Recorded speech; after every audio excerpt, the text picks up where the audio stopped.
Assalamualaikum warahmatullahi wabarakatuh. Ketemu lagi ke review dari layar buram. Kali ini udah episode keberapa sih, Pak, ini? Ketujuh. Alhamdulillah udah ketujuh.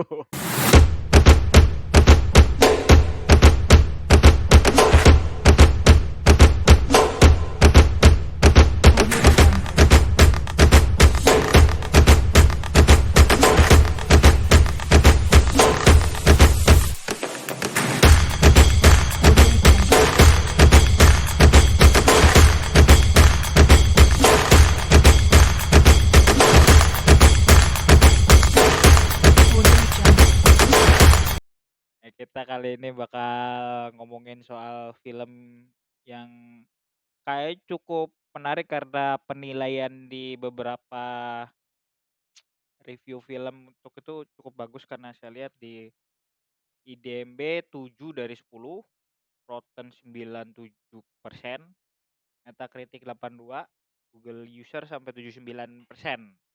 Bisa dibilang ini juga salah satu film yang somewhere mendadak muncul aja sih sebenarnya ya. Dan judulnya adalah Pig atau dibaca babi.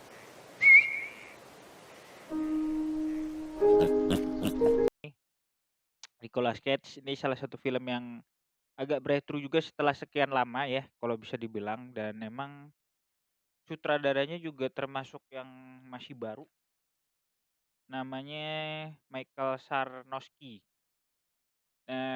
Menurut catatan yang kami punya, belum ada film yang dia buat selain ini ya. Dan kalau misalkan diceritakan juga, mungkin ada beberapa juga yang bisa dibilang film ini kayak semacam John Wick-nya versi babi tapi katanya. Bilangnya begitu ya. Secara teknis kita langsung ke story-nya aja dulu. Story-nya ini ceritanya tentang Nicolas Cage yang bernama, di sini dia bernamanya Robin atau Rob Field, bisa dibilang begitu. S Kerjaannya di sini sebenarnya kayak pemburu jamur ya. Dia istilahnya mencari jamur dengan bantuan seorang babi. Kalau babi ya, ya kan, ya setidaknya di sini seorang babi juga cuma jadi pemburu bukan jadi tukang ngepet ya. Nggak, di sini Nicolas Cage yang jelas nggak jagain lilin ya, yang jelas di film ini ya. Ya istilahnya di sini dia kebetulan, istilahnya dengan hewan peliharaannya ini mencari jamur truffle yang istilahnya kalau diceritakan di Amerika itu termasuk, bahan baku makanan yang cukup mahal ya. Kalau eee, ya mungkin kalau perkiraannya mungkin sekitar $100 ke atas lah saya katanya. Secara teknis pun film ini menceritakan hampir agak sama dengan John Wick saat diceritakan di sini, babinya itu ternyata dicuri. Nah, dan sekiranya dengan babinya itu dicuri, akhirnya petualangan Nicolas Cage di sini dimulai dengan mencari babinya ini. Nah, secara teknis story-nya influence-nya saya lihat kayaknya emang agak sinematik Eropanya ya agak melambat-lambat, dayu, penuh dengan refleksi, dari tokohnya ini, dan kebetulan memang ada sedikit cerita tentang tokohnya dengan refleksi dia tentang hidup, kenapa dia menjadi seorang, eee, bukan pemburu travel seperti ini yang diceritakan ini di, kalau nggak salah di hutan ya, saya agak lupa juga nama hutannya apa tadi. Secara teknis dengan gaya mendayu ini ya jelas sekali ini film khas Eropa ya. Kalau misalkan ditanya, ada pendapat sendiri nggak Pak soal nih film mendayu-dayu arah Eropa ini, Pak? Mendayu-dayu ya? Yang pasti ini film, kesekian kali dari Nicolas Cage yang entah karena udah berumur atau kalah dengan pemain-pemain muda ya, seperti mungkin Bruce Willis, dia udah mulai asal mungkin ya, asal terima film aja semua film dia lahap. Bahkan untuk tahun ini aja dia udah tayang 3 film, tahun depan udah minimal 3 film udah ada. Ini hampir tiap tahun dia filmnya banyak sekali, ya mungkin karena harus nyari makan ya.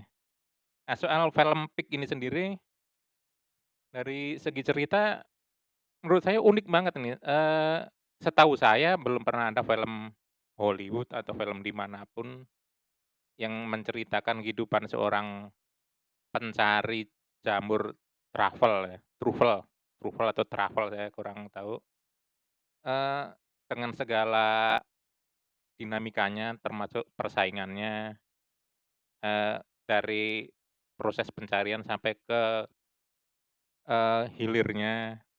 Nah, dan si Pik yang jadi sentral cerita ini adalah seperti anjing pencari pemburu. Jadi ini si babinya itu pemburu jamur. Dia membantu si Robin untuk mencari jamur.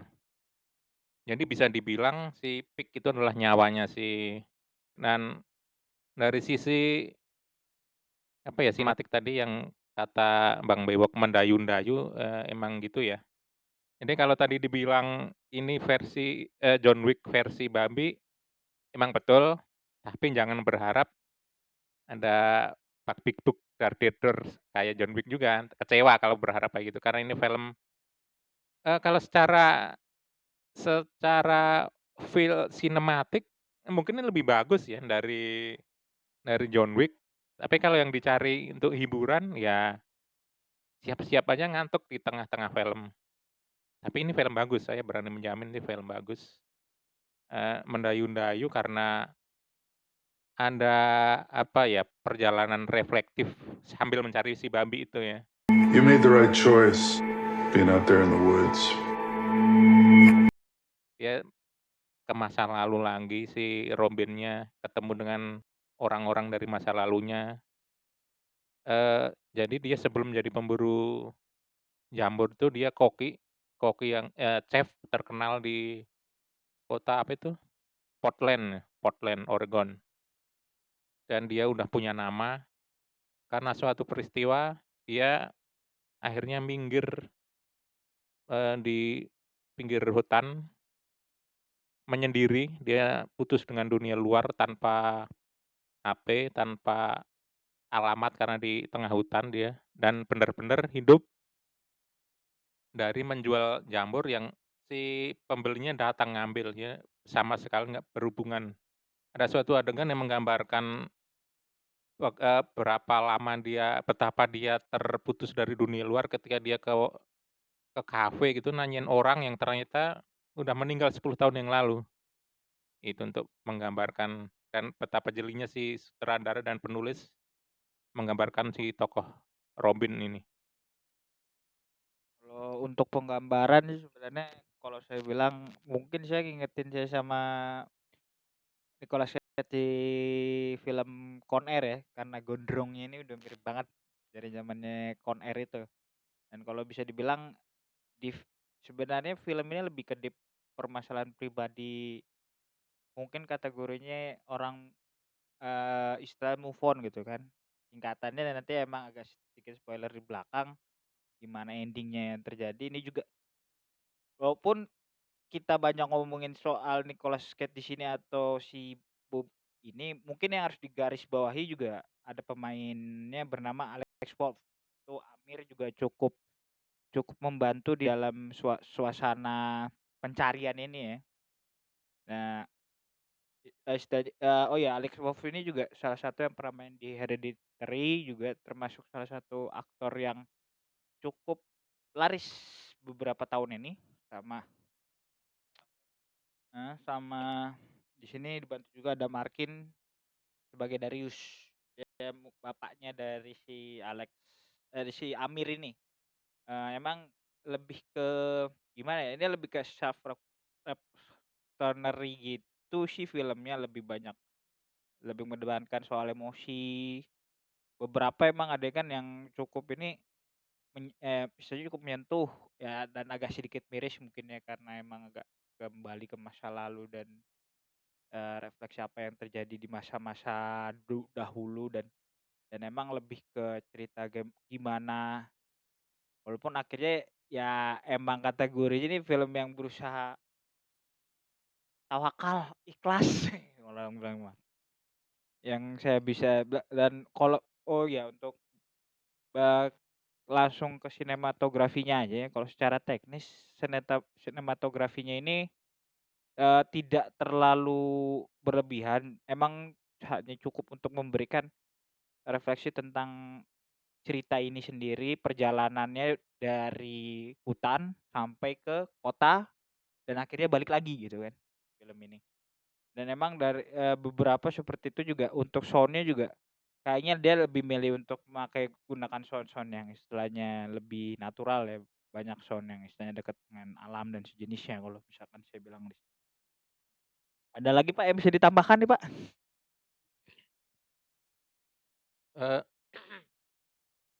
Eee, sinematiknya ya walaupun nggak epic banget tapi bagus menurut saya. Karena yang ditonjolkan di sini emang dari segi cerita soal perjalanan ke masa lalu untuk melangkah ke masa depan. Mungkin semacam how to letting go, eee, mengikhlaskan sesuatu dan istiqomah untuk ke masa depannya. Tapi masalahnya judulnya Bambi jadi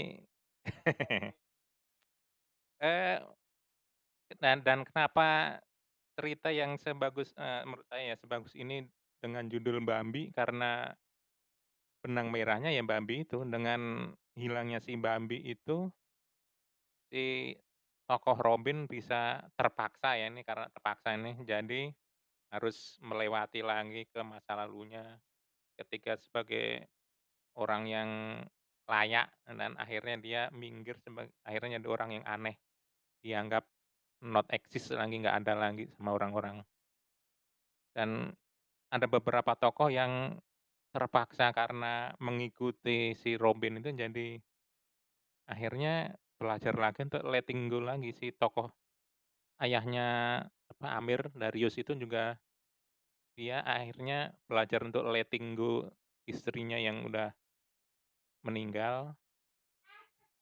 Jadi mungkin ada gitu ya, ini film emang kalau yang kurang bisa menikmati film slow pace yang khas Eropa itu mungkin akan kelelahan, tapi kalau saya rekomendasi sih nonton ini untuk belajar juga bahwa nggak semua film akan seperti filmnya Marvel yang cerah, rame sepanjang film, dan ini bagus menurut saya. Ini sebenarnya kalau misalkan ditanya ya beberapa emang saya juga suka film yang seperti ini mungkin kayak Minus Spotlight Man-nya Jim Carrey. Personal favorit mungkin Norwegian Wood-nya Haruki Murakami. Walaupun saya kurang agak lupa nama sutradaranya sih sebenarnya. Kalau favorit saya sih itu sih Norwegian. Mungkin karena feel-nya enak aja sih untuk film seperti ini. Mungkin beberapa film Prancis kayak mungkin Blue, yang three warm color itu kan merah, biru, putih gitu. Itu juga cukup oke. Ya mungkin kas-kas sinematografi. Itu seperti itu. Ya saya sangat direkomendasikan untuk pencinta film ngawang-ngawang, damai hati berseri dan gundah gulana tapi damai. Akhir kata saya ucapkan salam dan oh ya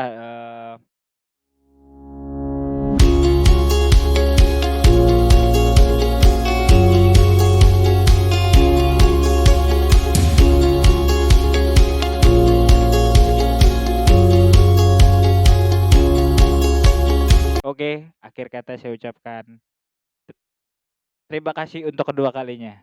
Waalaikumsalam.